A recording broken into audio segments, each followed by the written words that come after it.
எல்லாருக்கும் வணக்கம். தங்க மாமி சமையல் சேனல்ல இருந்து நான் மாமி பேசுறேன். இன்னைக்கு இலை அடை, இலை கொழுக்கட்டைன்னு சொல்லலாம், இலை அடைன்னு சொல்லலாம். அது நம்ம வீட்டில் இருக்கிற பொருளை வச்சு இன்னைக்கு செஞ்சு காமிக்கிறேன். அதுக்கு தேவையான பொருள் என்னன்னு இப்போ நம்ம பார்க்கலாம். புழுங்கரிசி, நம்ம இட்லி அரிசி, வீட்டில் இருக்கிற புழுங்கரிசி தான் நான் எடுத்திருக்கேன். இந்த டம்ளர்ல 3 எடுத்திருக்கேன். நீங்களும் அது மாதிரி உங்களுக்கு வேணுங்கிறத எடுத்துக்கலாம். தேங்காய், ஒரு மூடி, பெரிய மூடி தேங்காய் துருவி வச்சிருக்கேன். 1 கப்பு தேங்காய், 1 கப்பு வெல்லம் நைஸாக வச்சிருக்கேன். எண்ணெய், நீங்க எந்த எண்ணெய் உபயோகப்படுத்துறீங்களோ அதை வச்சுக்கலாம். நான் இப்போ கடலை வச்சிருக்கேன். 1 கல் உப்பு போடணும் இந்த மாவு அரைக்கிறதுக்கு. இதுக்கு உப்பு வச்சிருக்கேன். ஏலக்காய் அப்படியே துளி ஒன்று. இப்போ இந்த புழுங்கரிசியை நல்லா ஊறணும். ஊறின அப்புறம் தான் நம்ம மிக்சியில் அரைக்க முடியும். 3 மணி நேரம் இந்த அரிசி நல்லா ஊறணும். புழுங்கரிசி நம்ம காலமுறையே போட்டோம்னா நல்லா ஊறின்னு இருக்கோம். மற்ற வேலையெல்லாம் முடிச்சுட்டு நம்ம இதை நைஸாக அரைச்சிக்கலாம். இப்போ நான் ஊற வச்ச அரிசியை உங்களுக்கு அரைச்சி காமிக்கிறேன். இதை நான் காலமுறையே ஊற போட்டேன். 4-5 மணி நேரம் நல்லா இது அரிசி ஊறி போச்சு. இட்லி அரிசி, மாவு அரிசி தான் இது. ஊறி போச்சு. கொஞ்சம் கூடுதலாக ஊறினா கூட ஒன்றும் தப்பு இல்லை, நல்லா தான் இருக்கும். நமக்கு அரிசி ஊற ஊற மாவு காணும், அரைக்கிறதுக்கும் நமக்கு நல்லா இருக்கும். இப்போ இந்த வீட்டில் எல்லார் வீட்லேயும் அந்த காலத்தில் பூவரச மரம் இருக்கும். இப்போ நம்ம வீட்டில் பூவரச மரம் இருக்கு. அந்த மரத்துலேருந்து இந்த இலை பறிச்சுன்னு வந்து வச்சிருக்கேன், பூவரச இலை. நீங்களும் மரம் இருந்தால் பறிச்சுக்கலாம். இல்லைன்னா வாழை இலையில எண்ணெய் தடவி கூட வச்சுக்கலாம். எது இருக்கோ அதை பண்ணிக்கலாம். அந்த காலத்தில் பூவரச இலையில தான் பண்ணுவேன். ஏன்னா இந்த இலையினுடைய மருத்துவ குணமும் இதோட ஆவியும் அந்த இலை அடையில சேரும், நமக்கு உடம்புக்கு நல்லதுன்னு அந்த காலத்துல இந்த இலையில பண்ணிட்டு இருந்தேன். இலை கிடைச்சா பண்ணலாம், இல்லைன்னா வாழை இலையில நீங்க பண்ணிக்கலாம். இப்ப இந்த மாவு அரைச்சுன்னு வந்துடலாம் வாங்க. இப்ப இந்த ஊறின அரிசிய நான் மிக்சியில போடுறேன். இப்ப அரிசி நம்ம நைஸா அரைச்சுக்கலாம்.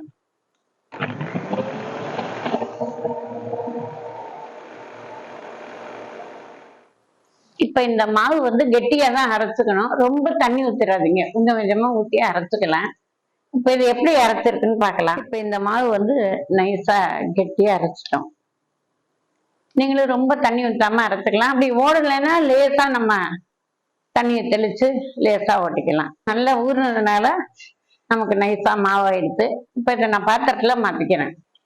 இந்த மாவு லேசா நம்ம தட்டியில போட்டு வதக்கிக்கலாம். துண்டு எண்ணெய் ஊற்றி வதக்கினோன்னா நமக்கு நல்லா தட்டுறதுக்கு வரும்.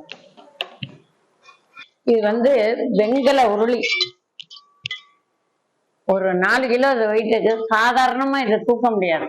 இது அந்த காலத்து பாத்திரம். பால் வெங்கலம்னு சொல்றது, திருச்சூர் வெங்கலம்னு சொல்லுவா, பால் வெங்கலம்னு சொல்லுவா. இதை நான் ரொம்ப பத்திரமா நான் பாதுகாத்து வச்சிருக்கேன்.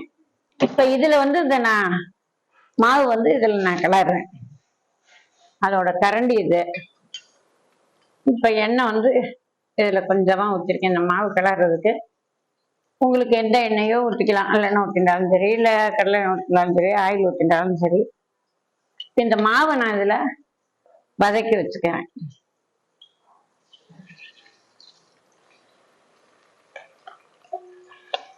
இந்த மாவு லேசா நான் அந்த வெங்கல உருளியில வதக்கிறேன். ஒரே 1 கல் உப்பு போட்டுக்கணும். வெறும் மாவு பண்றது பழக்கம் இல்லை. ஒரே 1 கல் உப்பு. உப்பு போட்டா சுவையை அதிகமா தூக்கி கொடுக்கும், வெல்லத்தோட சுவைய.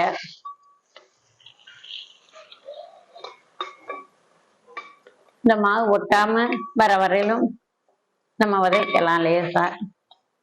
இப்ப சிங்கு தான் வச்சிருக்கேன். மாவு கொஞ்சம் ஒட்டாம வர வரலையும் நம்ம அதை வதக்கலாம். ஒரு 10 நிமிஷம் வதக்கினா போறோம். இப்ப ஒட்டாம வதங்கிட்டு இந்த மாவு. இதை இறக்கி நம்ம பாத்திரத்துல மாத்திக்கலாம். பாருங்க, பாத்திரத்துல ஒட்டவே இல்லை பாருங்க. இந்த பாத்திரத்தை மாத்திட்டு நான் உங்களுக்கு இந்த பாத்திரத்துல இருந்து இந்த மாவை மாத்திட்டேன். இங்க பாருங்க, நல்லா மாவு உருட்ட வரும். இப்ப தேங்காயும் வெல்லமும் போட்டு நம்ம பூர்ணம் வதக்கி வச்சுக்கலாம். இப்ப கொஞ்சமா தண்ணி ஊற்றிக்கிறேன். இந்த வெல்லம் உடைச்சு வச்ச வெல்லத்தை போட்டுக்கிறேன். இந்த வெங்கல உருளி வந்து பூர்ணம்லாம் உங்களுக்கு கொஞ்சம் கூட தீயாததுல எது பண்ணினாலும் கட்டி போகாது. இதெல்லாம் திருச்சுருவங்களாம் இதெல்லாம். இப்ப இந்த தேங்காய நான் அரைக்கல. சில பேர் அரைச்சு போடுவா, குழக்கட்டைக்கு. இது வேண்டாம், இது அப்படியே இருந்தாதான் அந்த தேங்காயோட வெள்ளத்தோட அந்த இலை சாப்பிட நல்லா இருக்கும். இப்ப இந்த தேங்காய் இதுல போட்டேன்.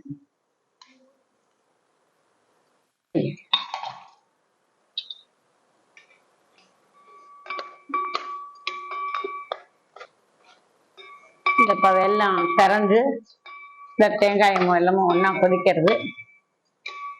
இது ரொம்ப முருக விடணுங்கிறது இல்லை. தேங்காயம் வெல்லமும் அந்த தண்ணி இழுத்துருச்சோம் அப்படின்னா நம்ம அடுப்பை அணைச்சிடலாம். இன்னும் ஒரு 5 நிமிஷம் இது ஆகணும். ஆனோன்னா பார்க்கலாம். இப்ப இந்த தேங்காயும் வெல்லமும் ஒன்னாயிடுது. இங்க பாருங்க, இது ரொம்ப முருகி போகணுங்கிறது அவசியம் இல்லை. இப்படி இருந்தாதான் நல்லா இருக்கும். பாத்திரத்துல ஒட்டலை. இதுக்கு வந்து ஏலக்காய் பொடி கொஞ்சம் வாசனைக்கு போட்டா நல்லா இருக்கும். ஒரே ஒரு ஸ்பூன், குட்டி ஸ்பூன்ல நான் ஏலக்காய் பொடி போடுறேன். இப்ப இதை நான் மாத்திட்டு அடுத்தது நம்ம அந்த இலையோட செய்ய ஆரம்பிக்கலாம். இது இந்த பூர்ணத்தை நான் பாத்திரத்துல மாத்திக்கிறேன். இப்ப இந்த தேங்காயும் வெல்லமும் கலந்தது இப்ப உதிரி உதிரியா வச்சு ரொம்ப முருகலா இல்லாம எடுத்து வைக்கிற மாதிரி இப்ப நான் வச்சிருக்கேன். இதை நல்லா இப்ப ஆறட்டும். அதுக்குள்ளேயும் நம்ம இட்லி சட்டியை நம்ம அடுப்புல வைக்கிறேன். இட்லி சட்டிக்கு இந்த அடை வேகிறதுக்கு நம்ம தண்ணி ஊற்றி வைக்கிறேன்.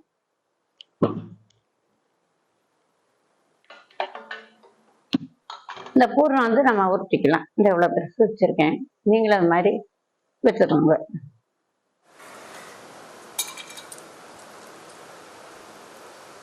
இது மாதிரி நம்ம எல்லா பூர்ணத்தையும் நம்ம உருட்டி வச்சுக்கலாம்.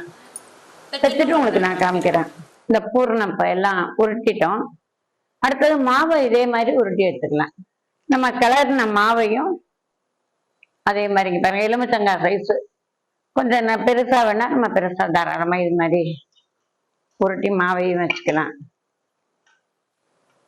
இந்த மாதிரி நான் எல்லா மாவையும் உருட்டிட்டு உங்களுக்கு காமிக்கிறேன். இந்த மாவையும் இது மாதிரி உருட்டியாச்சு. இப்ப என்ன, நம்ம பூவரச இலையில இதை வச்சு நம்ம அப்படியே மூடி இட்லி தட்டுல வைக்க போறோம். இப்ப இந்த இட்லி சட்டியில இதை வைக்கிறேன். துணியெல்லாம் போடல, வெறுமனதான் வச்சிருக்கேன். இப்ப இந்த இலையில சும்மா கொஞ்சமா இப்படி எண்ணெயை தடவிக்கிறோம், ஏன்னா ஒட்டாம வந்துடும். இந்த மாவு வந்து இப்ப அப்படியே தட்டிக்க வேண்டியதுதான்.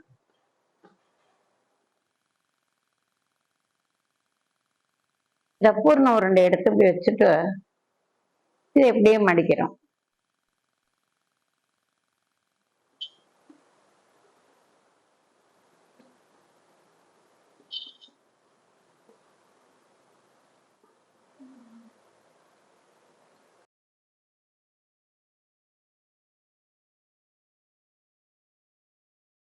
இதே மாதிரி இட்லி தட்டுல வச்சு நம்ம இது மாதிரி மூடியை போட்டு மூடிடலாம். 2 நிமிஷத்துல வெந்து போயிடும். இப்ப இந்த இலை அடை வெந்து போச்சான்னு பார்க்கலாம். பார்த்துட்டு நம்ம எடுக்கலாம். இப்ப பாருங்க, சூப்பரா வெந்து போச்சு.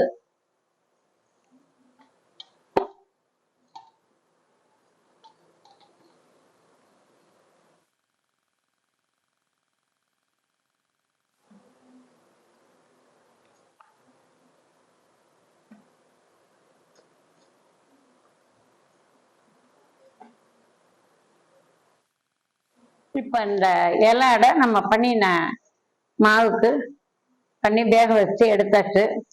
இதை இப்ப நான் உங்களுக்கு எடுத்து காமிக்கிறேன். எடுத்து அப்படியே அழகா வந்துடும்.